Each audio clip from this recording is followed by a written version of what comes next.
Imagine for a moment a world where we've got pain and hurt all wrong.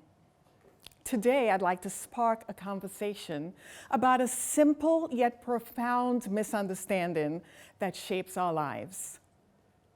The misconceptions of pain and hurt. Specifically, the belief that pain is inherently bad and hurt means harm. You know, growing up, we were told to avoid pain at all costs.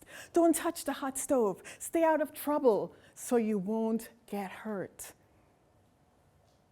But what if I told you that sometimes pain and hurt can be our greatest teacher, an agent of transformation, and a catalyst for progress? But also, associated with pain and hurt can be anger at times. How do these fit together? Well, behind anger is pain, and behind pain is hurt, and behind hurt is something we needed deeply, emotionally, and we didn't get. How we handle these determine the trajectory we set ourselves on, either one for setbacks or one for growth. Ladies and gentlemen, I'd like to offer you a radical idea. Hurt is a teacher. Hurt comes from pain, and pain is often an unwelcome guest in our lives. Yet, it's a universal part of our human experience. Instead of avoiding and numbing pain, what if? What if we sought to understand its purpose and harness its power for personal growth and transformation? Now, there's a man by the name of Jabez. His name literally means pain, suffering, sorrow. See, his mother had a difficult time in childbirth, and she really didn't have a lot of expectations for him. And so, while our names are the sweetest sound to us, every time his name was called, it was prophesying devastation, insufficiency, the pain that she experienced. But Jabez had the audacity, the boldness to want more in life, to want abundance, and he asked for it. And he got it. It was granted unto him, not by his heritage, but by his faith, by his belief. You know, when I examine the paradox of pain, I keep coming back to how deeply it connects to our vulnerabilities and how it can serve in so many ways to help us lead more authentic and courageous lives. Have you ever been on a journey of personal growth? Well, if you have been, you would know that it requires that you're not afraid to look within, to see the frustration and anger that we feel and understand where that comes from and how to resolve it, to question our assumptions about ourselves and the world around us, to learn from our lived experiences. I'd like to offer you 3 pillars today that can help you move from pain to promise. Pillar number 1, confidence. Confidence to believe that we can shift our mindset through stories. After all, our stories are not for us. They're for everybody else. I'm in awe when I think about this young girl, an immigrant, coming to these great United States with dreams and visions and able to navigate the system and earn a Ph.D. degree. I'm blown away that I've been able to touch the lives of my students, thousands of them, and help them to dream bigger than they thought and become doctors and lawyers and teachers and really anything they wanted to be. And they've been able to touch lives using their special gifts. I'm still blown away when I think about the opportunities to touch companies and help them to get to 7 figures and beyond so they can use what they have to help people with their health and personal growth. My confidence was high. Life was good. But it wasn't always that way. See, the thing that I wanted most in life was crumbling under me. My marriage was failing. And I felt the brokenness of divorce and the amalgamation of everything dark and fearsome. The violent death of everything I knew and loved.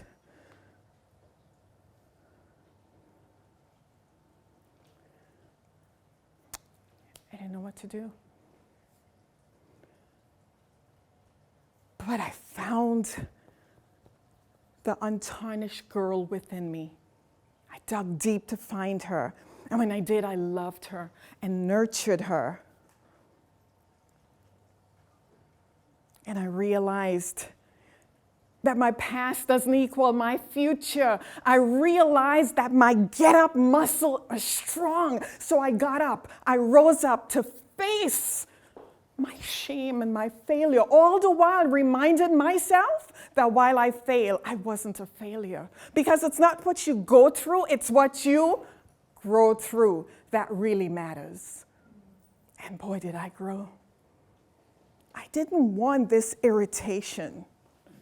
But one of my mentors said, irritation is the invitation for transformation. And I transformed. I went back to graduate school. I got a Ph.D. degree.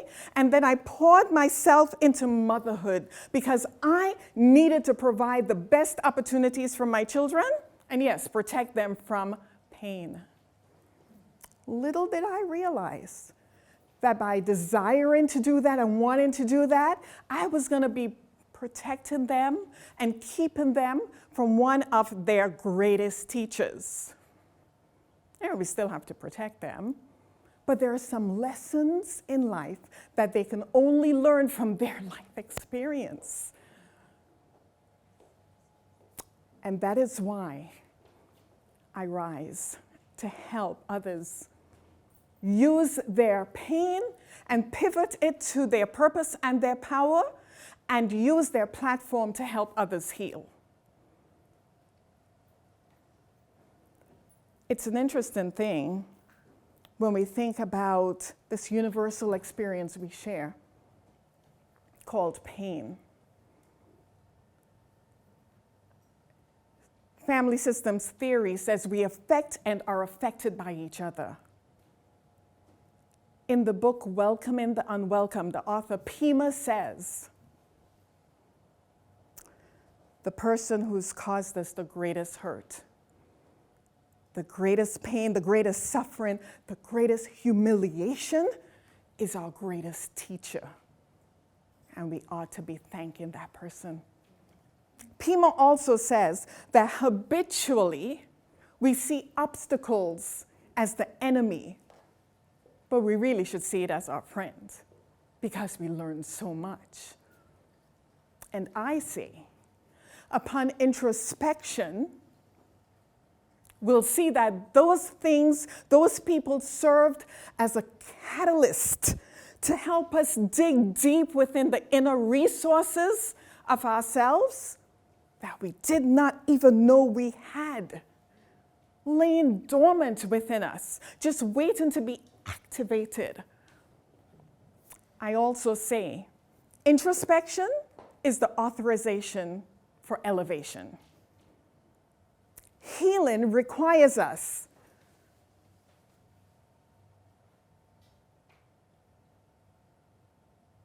to acknowledge how we hurt each other. It requires us to release blame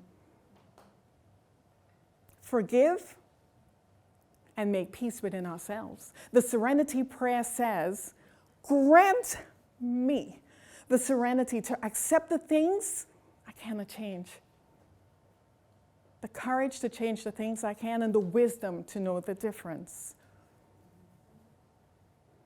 Evangelisti and Young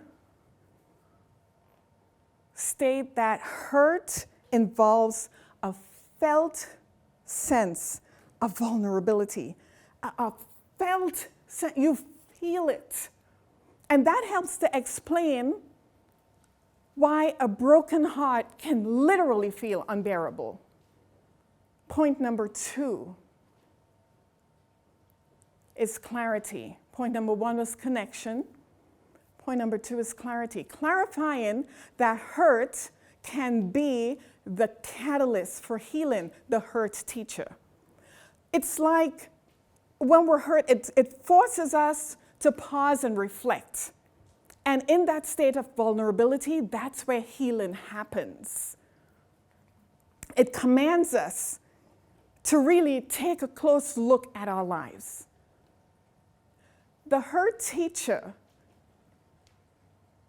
is something I mentioned at the beginning, so hold on for point number 3. But the hurt teacher is an interesting concept. What is it trying to teach us? It's trying to teach us that pain does not have to be a relentless foe. It's also trying to teach us, in the words of Winston Churchill, that success is not final. Failure is not fatal. It's the courage to continue that counts. The courage to continue holds true value because it helps us to nurture our personal development. It helps us to really be authentic with ourselves and then with others. Point number 3, to help you move from pain to promise, is connection. So we have confidence, we have clarity, we have connection. Connection to your highest self through resiliency. You know that saying, what doesn't kill you, make you stronger? There's some truth to that. Because resiliency is built on adversity. There was a time when I was in so much pain that I needed to find a solution. You know, we have a tendency to find the inner resources and muster up the courage and fortify ourselves to prevent the uncertainty of future things that will come. Have you ever walked in the valley of hurt? It's really the only place that helps us reach the vistas of strength and endurance, and may I say power.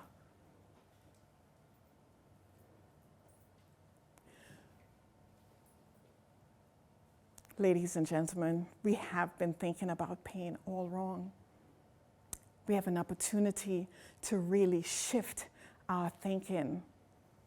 I just came back from Tobago, my beautiful home country of Trinidad and Tobago, where we celebrated my aunt's 100th birthday.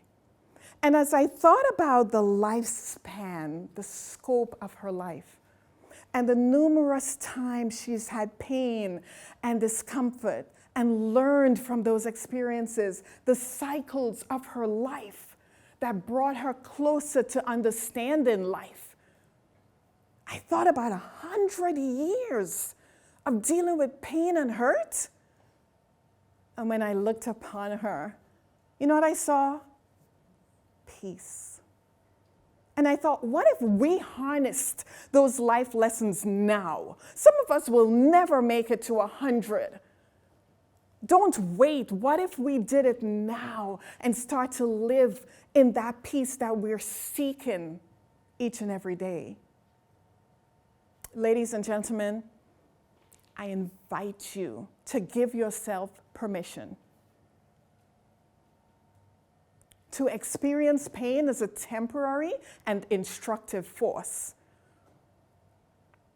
To give yourself permission to experience it and heal from it so that you can stand on your story. People need your story, but they don't need you standing in it. They need you healed from it so you can stand on it and speak the lessons learned.